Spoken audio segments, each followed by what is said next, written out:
பொதுவாக நம்மளுடைய இந்து சமுதாயம் அதாவது தமிழர்களுடைய வழிபாட்டு முறையில் மாதம் மாதம் வரும் அமாவாசை வழிபாடுகள் நம்மளுக்கு கிடையாது. ம். மந்த்லி வர அமாவாசை வழிபாடு கிடையாது. நம்ம வந்து இந்த 3 அமாவாசை வழிபாடுல தான் நம்ம எடுத்து பண்ணுவோம். நம்ம வந்து தமிழர் வந்து விவசாயத்துடைய விவசாயம் தான் நம்மளுடைய பூர்வீக உண்மை. தொழிலு.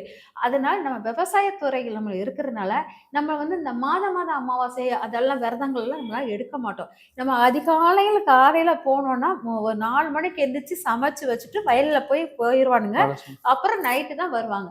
வந்துட்டு அங்க கூழோ, கஞ்சியோ குடிச்சுட்டு அவங்க தூங்குறதுக்கு மட்டும் தான் நேரம் இருக்கும். அவங்களுக்கு அந்த அமாவாசை வழிபாடுகள் அவங்களுக்கு அங்க இதா இருக்காது.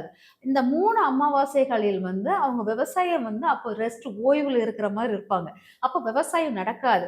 அந்த சமயத்தில் இவங்க வந்து தமிழர்கள் அமாவாசை வழிபாடுகள் பண்ணியிருக்காங்க. இதுதான் நம்மளுடைய தமிழர்கள் வழிபாட்டு முறைகள் உள்ளது.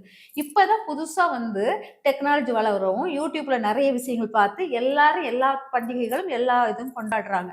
ஆனா மாத அமாவாசைய விட இந்த 3 அமாவாசை வழிபாடுகள் தமிழர்களுக்கு முக்கியமான வழிபாடுகளாக இருந்திருக்குது அப்படிங்கிறது முக்கியம். அதனால தை அமாவாசை வழிபாடு வந்து நம்மளுடைய ஜீவ ஆத்மாக்குரிய விஷயங்கள், அதாவது உயிர்களை தோற்றுவிக்கக்கூடிய சூரிய பகவானுக்குள்ள வர நாள். அதாவது சூரிய பகவான் தன்னுடைய வலிமை இழந்து திரும்ப அது புதுப்பிக்குது.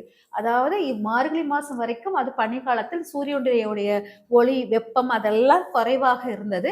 இப்பதான் கொஞ்சம் கொஞ்சமாக அது அதிகரித்து அதோடைய ஒளியின் தன்மையை புதுப்பிக்குது. அப்பங்கும்போது அந்த சமயத்துல நம்ம கும்பிடுற வழிபாடுகள் இது வந்து ரொம்ப சிறப்பாக இருக்கும். அதனால இந்த சமயத்தில் ஜீவன் அதாவது நம்மளுக்கு உயிர் கொடுத்த தந்தைக்குள்ள விஷயம் மாரி இது. இதை வந்து நம்ம கும்பிடும்போது நம்முடைய தலையெழுத்துக்கள், நம்மளுடைய மூதாதையர் சாபங்கள் இதெல்லாம் நீக்கிறதுக்கு மிக அற்புத மருந்தாக இருக்கிறது அப்படிங்கலாம்.